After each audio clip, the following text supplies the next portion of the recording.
Okay, here we are back again. We were talking about, you've got a parcel of kids all in the same state, every grandparent, literally every grandparent's Yes. dream. Yes. When, Yes. uh-huh. And within driving distance of each other, and they get to see each other. That's beautiful. Mhm. You you have told us that you have 4 children, and you had 4 children in 7 years. Mhm. You have 10 grandkids, and the oldest one is 13. Mhm. And you sound like you're very proud of them. Oh, I am. I And am.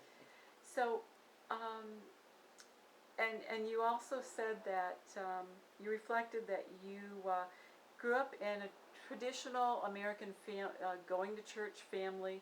Your mom went to church regularly. Your father showed up on holidays, Mhm. which like many hardworking dads, that's the case. That was the case Yeah. with my dad too. Yeah. So, now you are a Salvation Army chaplain. I mean, leader. Mhm. And that's a little bit of a jump from a middle class family to uh,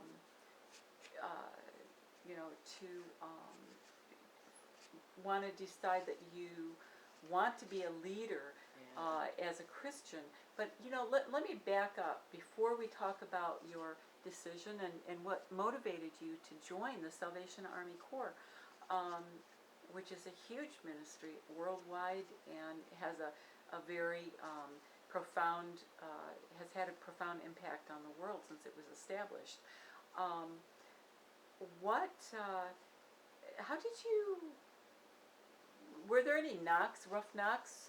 Were you always a Christian? Did you leave the church and something drew you back in? There's a lot of different stories of different people that were raised in church. Some leave home and they never go back. Some leave home and they go to college and it takes they're older before they come back. What Would you mind sharing your story? Yeah. Well, it's just a crazy little ride there in my life. I mean, if you feel comfortable Yeah, sharing. I don't mind at all. Um, really, because as far as my walk with God, and my Christianity, um, I always knew when I was little. I knew beyond a shadow of a doubt that there is God, and God is 100%. Never a doubt that He existed. Never a doubt that He was in control of everything. Um, but I think I don't know. There were things as I was growing older because when I was young, I was always heavy, so I always had some self-esteem issues, and with that brought more doubt, and brought in that type of doubt, and with self-esteem issues, I as I grew up, I kind of gave way to them in some areas, and made a lot of bad decisions, which by the time I was a teenager caused a lot of self-doubt and um, even more bad decisions. And so by the time I was in young adulthood, yeah, I went to youth group in junior high, but while I was in high school, I rarely visited church. I always, still believed in God, all this, but I was, pretty much just going to run my own way. And so high school, church was out of the picture. Um, I think I didn't want to feel guilty about the choices I wanted to make, maybe. You know. But as I kept going, that led me into addiction. So you pointed out something that was probably very important for people to stop and think about, myself included. We People blame other people, maybe other Christians, for not going to church because they see maybe glaring holes in their lives and it repels them from church. You Mm-hmm. recognize church as a place that brought you under, um, reminded you of the things that you um, once had realized that an almighty God, a way that he set for you to live. And so by not going to church, you were able to avoid that old Responsibility. pressure of the inside. The you know, you could, responsibility of my Christian life. right, so you got to, you Yeah. stayed away from church, and thereby avoided those types of reminders, and you could, on the surface at least, lead your life how you wanted to. But then you said that it led to addiction.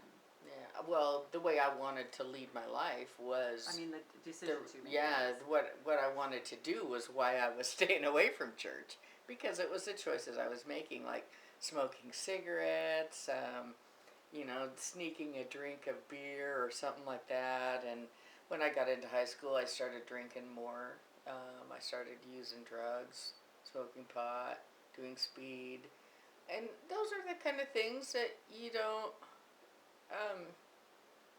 When a person's in addiction, they want to keep around people that are going to protect their addiction, not call them out. They're not, they don't want to they don't want someone telling them what to do. The old saying, birds of a feather, where birds of a feather, Yeah. people like, Pretty much, draw, yes. Yeah. That's right. You want to stay around someone who's not going to say, geez, we really shouldn't be doing all this. You want to go around people who are going to say, yeah, let's go. But it was a lot like that all the way through high school. I just chose to do my own thing, and when I made a few decisions along the way that caused even more shame and guilt within myself, and rather than go where I knew there would be forgiveness and I could heal from it, although I knew that, I was afraid of it. I was afraid of the guilt, the shame, the humility. Sometimes it's hard to be humbled, and God does a fine job of it. But it's not. It's a whole different world now. It's okay for me now, but back then I was afraid of it. So I chose to just get deeper and deeper and run farther and farther away. And these were years of your 20s? In my teens and into your early 20s. Mm-hmm. All through high school. I made some pretty bad decisions in high school. Okay. And it was not a pretty thing. So you went a downhill spiral kind of. Yes, exactly. That was rough. And by the time I was in my, I turned 20 when I just turned 20 when I had my, right before I had my oldest daughter. And I got pregnant out of wedlock and started, I don't know, my daughter was probably 2, or, I think she was 2 months old when I started living with a gentleman. It wasn't her father, but after about 6 months we got married. We thought it was true love, and I had gotten pregnant again. And, so the story went. And we lived a rough and tumble lifestyle for a long time. Still using drugs in and out. Of course I'd quit when I got pregnant, but, I'd start right back up again. And it was just a typical life of an addict. Got into a lot of, just a lot of bad things. And I was really surprised. Today I can look back at it and I'm really surprised that my kids came out of it okay. Or that, I'm surprised. Well, it wasn't things that CPS would have been called, like we didn't torture our children or, make them do drugs at a young age or some weird thing like that. We had responsibility to a certain extent. At least I did anyway. I don't know about him. That was a whole different, I'm not him. But he loved his children, But, now I feel like I'm rambling. So, but you know, you referred to your life as a kind of a rough and tumble. It was the typical, and I don't want to use the word typical because everybody's different. Um, a lot of people that are into an addictive lifestyle, and this can be food, it can be alcohol, it can be drugs, it can be work, it can be Yeah. computer games, Yeah. and it's a way to um, to deal or to cope on the surface with inner With hurt. whatever's going on, yeah, yeah. So at some point, you I would say that you were not only avoiding the facing of addictions and things that were wrong on the surface, but the deeper things that caused you to the pain of being overweight, the pain of maybe being rejected, the guilt of maybe letting your parents down, letting yourself down, letting God down. You buried all that and you went on, and on the surface you just found ways to cope and not have to go deeper. I imagine, right? Well, yeah. Isn't that I knew. like a lot of people do? Yeah. I mean, I just have. I know I just chose all along. I knew what I was doing was not the right way. It wasn't how I should be living. And that was one thing I think that kept me in addiction for so long, is that I knew all this time. I knew this is not where I need to be. This is not what I need to be doing. This is not the vision. You know, it's like God has given me a vision of my life, but I don't know how to get there. I could see myself in it, you know, somewhere else, and I couldn't tell you where it was or where it is even today. But I know that within my heart, He'd given me a vision, and it wasn't what I was living. It wasn't how I was living. So I'm going to And that suggest. would make me go even deeper, and Okay. that's the kind of thing that's like, whatever. I'm not supposed to be doing this, but you know, here is where I'm accepted. Here is where I am okay. Here is where I feel like I'm worth something. Here is where I can accomplish something. And I just didn't think I could do it before. I felt unworthy, maybe. I don't know. By that time, there was a lot allowing me, or that I would allow, to make me feel unworthy. And I know that was a big thing that I had learned later on in years, that I felt unworthy of forgiveness. But what really, I think the point that I need to put out there as far as all that is that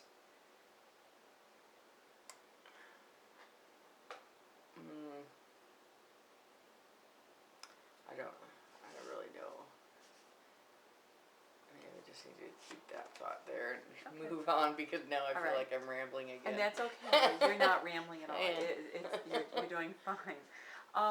When you were dealing with some of the, on your way away from dealing with these issues, there was a catalyst somewhere along the line that turned that around for you. Was it an event? Was it a change of mind? Was it a spiritual experience with God? Was it any of those, and something else that turned you back towards where you wanted your life to be? Yeah. Well, and that's a good jettison there, because life just kept going on like that for quite a while, and by the time I had my youngest daughter, a lot of other things had happened in my relationship, in my marriage. There was a lot of bad things. My husband had, in our addiction, it wasn't just him, but in our addiction, there came a day when my son was like 5, and we had been partying all day, drinking and stuff all day, and there was a bad motorcycle wreck. Him and my son were in it, and my husband was life flighted and was in the hospital for over 2 weeks. He was in near death, but he come out of it. My son was hurt pretty badly, and that was I think a beginning of an enlightenment, that a little harder pound, that hey, are you listening yet? You're not supposed to be here. This is not how it's supposed to be. And all the while, my children, I would take my kids to Sunday school almost every Sunday. And if I didn't, my mom would. So, the connection with God was still there because I knew, I knew my kids needed to know what I knew. They needed to feel what I felt about that Jesus does love me. No matter what, Jesus loves me. But through all this kind of stuff, a few more bad things happened, and my husband ended up going to prison. And when he come out of prison, he was in there for about 27 months. And me and the kids, we continued living life. And when he come out of prison, there was just something that happened. It was a really vivid moment that God told me, now is a time. You need to pay attention. It wasn't that, I never got the feeling that he said, because I'm not going to tell you again, you need to do it or else. It wasn't that type of thing. It was just a really vivid, and I knew for sure, without a shadow of a doubt, that it was God telling me, you best do something. You best do something different. And I just listened, and I knew that I couldn't be with my husband anymore. And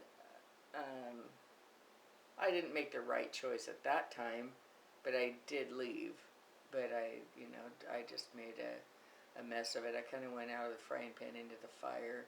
Mm-hmm. And it took about 4 years before I came to the point, and God was with me, wrestling, trying to pull me out of the wrestling match I was in. But I knew he was there, and even as dysfunctional as those 4 years were, I learned so very much at the same time. I did more drugs in those 4 years than I did the entire rest of my addiction. But I still, I think I don't know, I was so needy for something from God. I needed the clarity. I needed him to show me. I needed him to do it for me. I wanted him to do it for me. And the reality is I had to really trust that he had my life. He had me in his hands. And I had to obey, basically. You know what you need to do kind of thing. And of course, I knew the basic rules, the golden rule, that type of thing.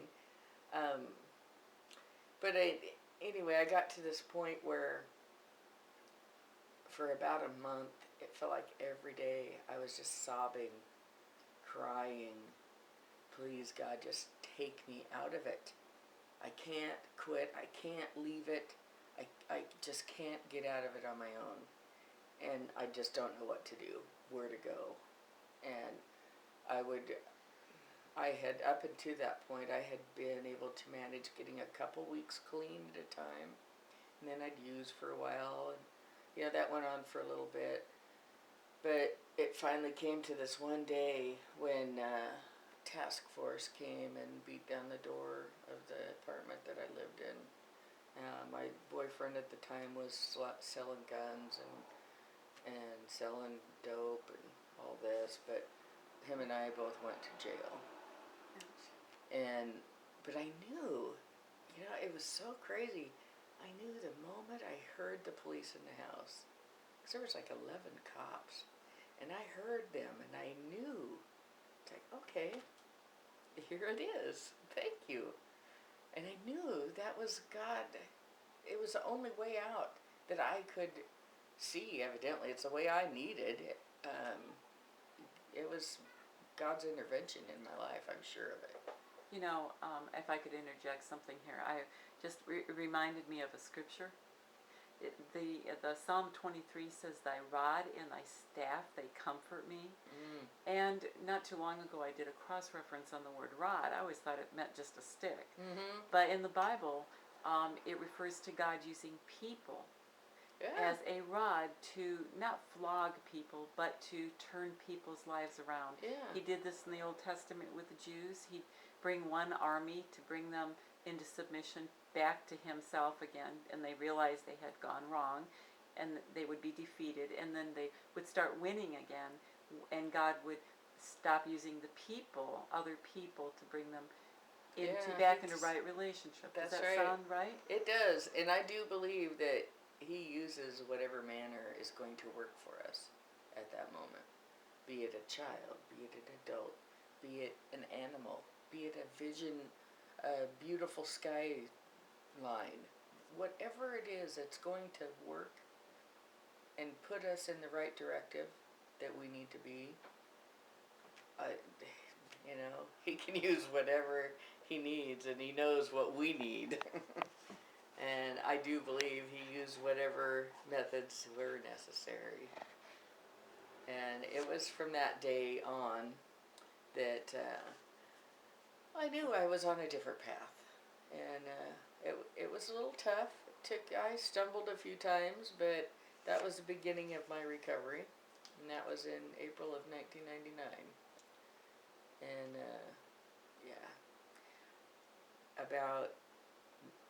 in March of 2000, I started working for Salvation Army. Before that, I had gotten with this community action program, and I had no teeth left really, but this program had helped me, along with welfare, medical, to get some teeth.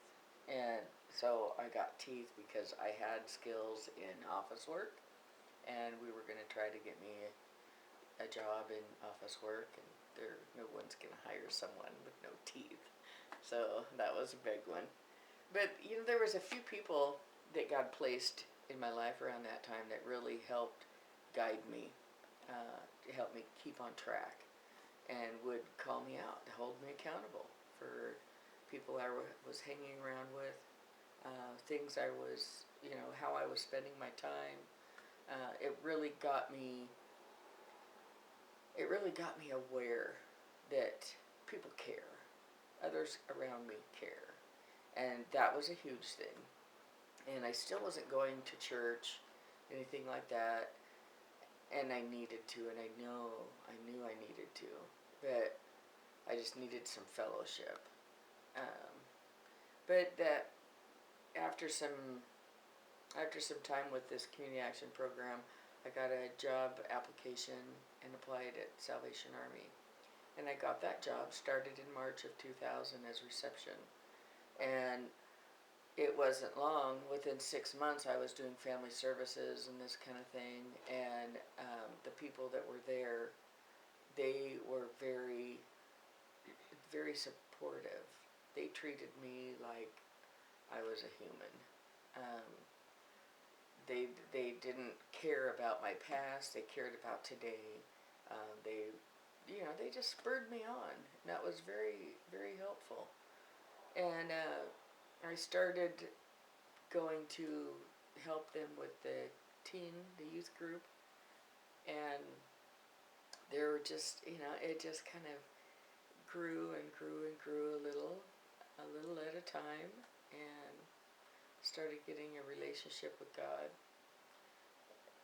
That took a long time to really build it up, and just one step at a time. It was really, I can look back now and see how it was just a smooth transition, but it was quite choppy from when I was in it. Because it hurt a lot to realize that I had to set boundaries with my kids, learn that I had to set boundaries with people I'd been friends with forever. And it was, I had to obey. I had to live as though I respected what Christ put in front of me to do and to be, how he wants us to live. Not just me, but everybody, how he wants us to live. The example that he set before us. And I knew that was a huge thing. But it was kind of tough.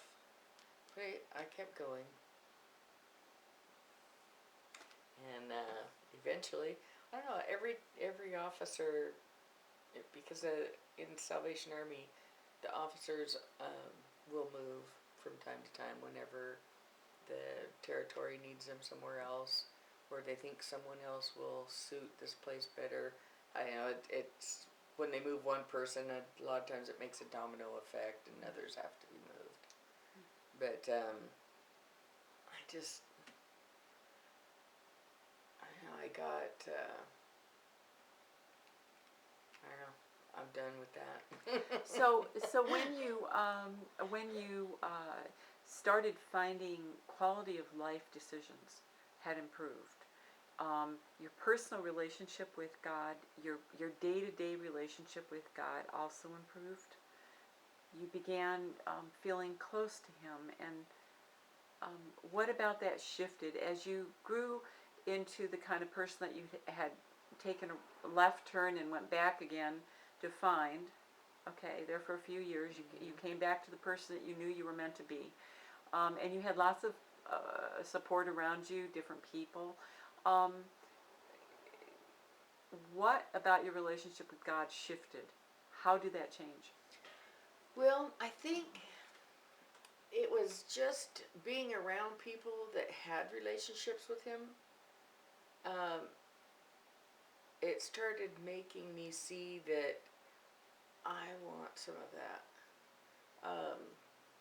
That I know He has called me to not live that way. He's called me to live a different way, and I see these people living this way. How in the world do they do it? Do they know that this is how I used to live? This is how I live forever? Don't they see how hard it is? But there was a lot of that back and forth within me too. But it was a continual feeding of baby steps. Like I went from when I first got into Salvation Army, it was like they fed me baby food. You hear about people drinking milk, and then they need to go on to the meat in the Christian walk. Well, I feel that was the progression that started with the first Corps officers that I had in Pendleton, Oregon. They were very kind and accepting, and that basically, you want to stop for a minute? That's Okay. But that basically was the first part, is their kindness and acceptance. And then the next part, if you want to get it, go ahead. okay. Excuse me. No problem.